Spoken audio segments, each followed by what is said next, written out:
few days before Christmas, a story broke in my local newspaper in Norwich, a city in Norfolk on England's east coast. A family was magnet fishing off of Bishop Bridge, an ancient structure not far from Norwich's famous cathedral, when they dredged up something rather unusual. The object was quickly identified as some sort of old munition, and the police informed. The result was quite the kerfuffle, with the area cordoned off and roads closed, causing problems for Christmas shoppers and people attending a football match. Army bomb disposal arrived and made the device safe. The object was identified by the police as reported in the newspapers as a still live World War II British anti-aircraft shell. I haven't personally confirmed that story, and I'm not sure looking at this one picture, so perhaps somebody watching this knows what this is.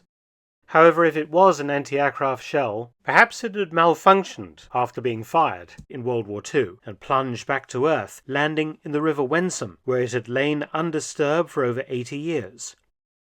Its discovery highlighted two things. Firstly, that magnet fishing is inherently dangerous. If the shell had been dropped or bashed against the structure of the bridge, it might very well have gone off, killing or maiming that family and any other passers-by, not to mention causing damage to a very ancient and important structure. But secondly, that rivers are a place within our urban landscape that may contain such dangerous World War II relics. Norwich was heavily bombed, particularly in 1942, causing widespread destruction during the war, during the Luftwaffe's so-called Baedeker raids against culturally and historically important cities across the UK, a subject I've covered in other videos, and the scars of that campaign remain even 80+ years later. It stands to reason that during these heavy bombing raids on British cities by the Luftwaffe, that a certain proportion of bombs would end up landing in city rivers, canals, ponds, and so on.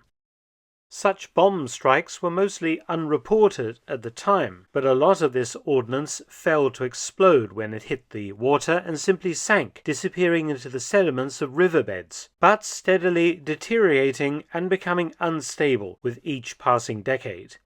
The anti-aircraft shell fired during the defence of Norwich found this Christmas was undoubtedly fired at German bombers during one of their raids on the city, adding another form of deadly World War II UXBs to Britain's rivers and waterways. So, to demonstrate how many World War II munitions continue to lurk in British rivers and other waterways, here are some examples from just the last 7 years. London was the most heavily bombed British city during World War II, with, for example, raids on 56 out of 57 days and nights from the 7th of September 1940 onwards, a period known as the Blitz. There were, of course, many other heavy raids throughout the rest of the war. In January 2017, dredging was being undertaken on a section of the River Thames, close to the Houses of Parliament, when something lethally dangerous was hauled to the surface. An unexploded German SC-50 aerial bomb. The Germans stopped dropping these small bombs later in the war, so this one was probably a relic of 1940-41 during the Blitz on the capital. It was in very good condition. Waterloo and Westminster bridges across the Thames had to be closed to all traffic for several hours, and all London Underground and Overland railway lines that ran close to where the bomb was found were also shut, causing travel chaos. The device was exposed beside Victoria Embankment. The SC-50 isn't very big, just over a metre in length or 46 inches, and weighs 50 kilograms or 110 pounds. It could be filled with various mixtures, in this case the high explosive bomb, usually 40% amatol and 60% trotyl, and if detonated the 25 kilos of high explosive has a blast radius of around 30 meters, or just under 100 feet.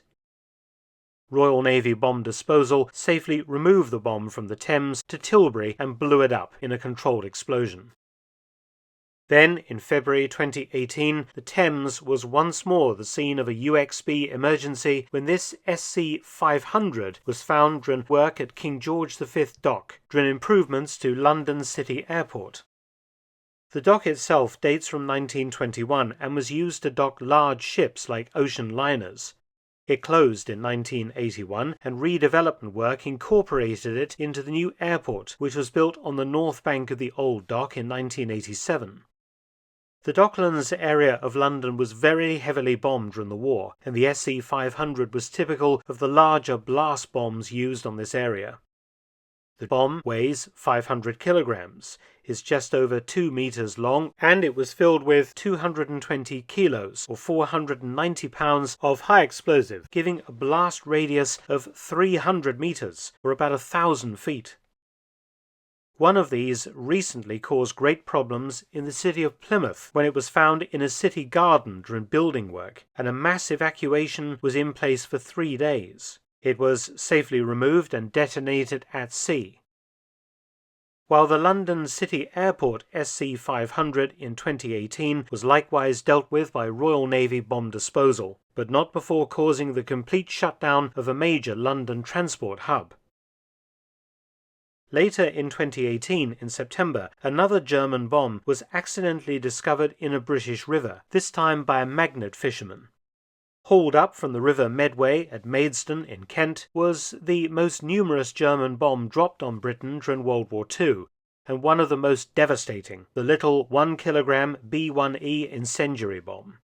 This bomb won't explode in the same manner as a high explosive device, rather it is filled with thermite, and if the nose is struck, the detonator ignites the thermite, which consumes the aluminium case, burning at extremely high temperatures.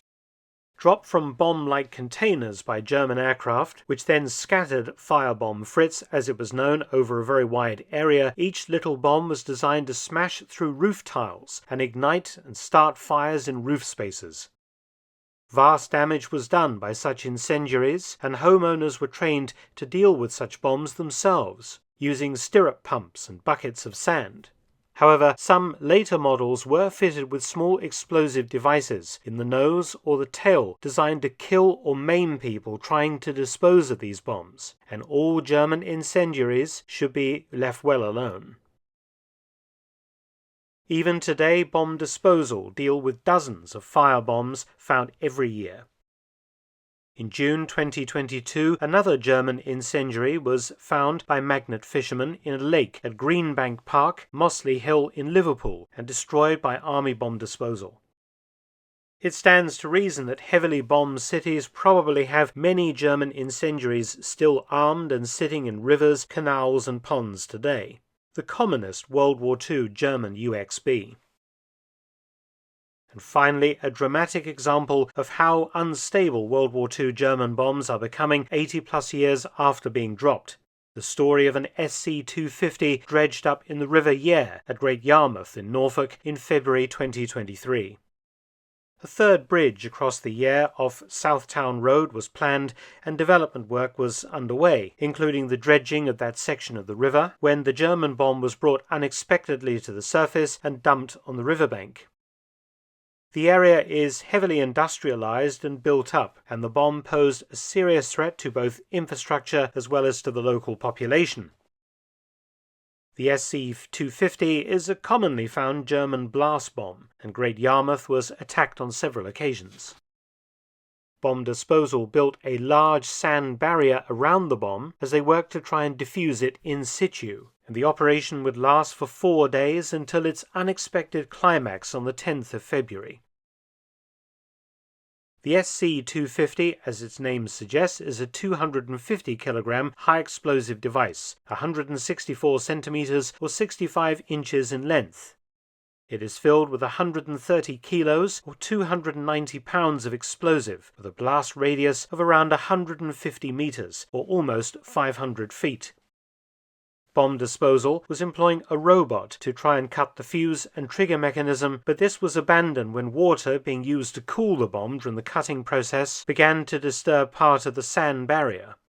A decision was then made to switch to a different technique, but at 5:30 p.m. on the 10th of February, the bomb suddenly detonated, showing how dangerously unstable World War II ordnance is becoming. The detonation was heard up to 15 miles away. Suffice it to say, many more such wartime relics lie today beneath the placid waters of city and town rivers and canals, waiting to be found by accident.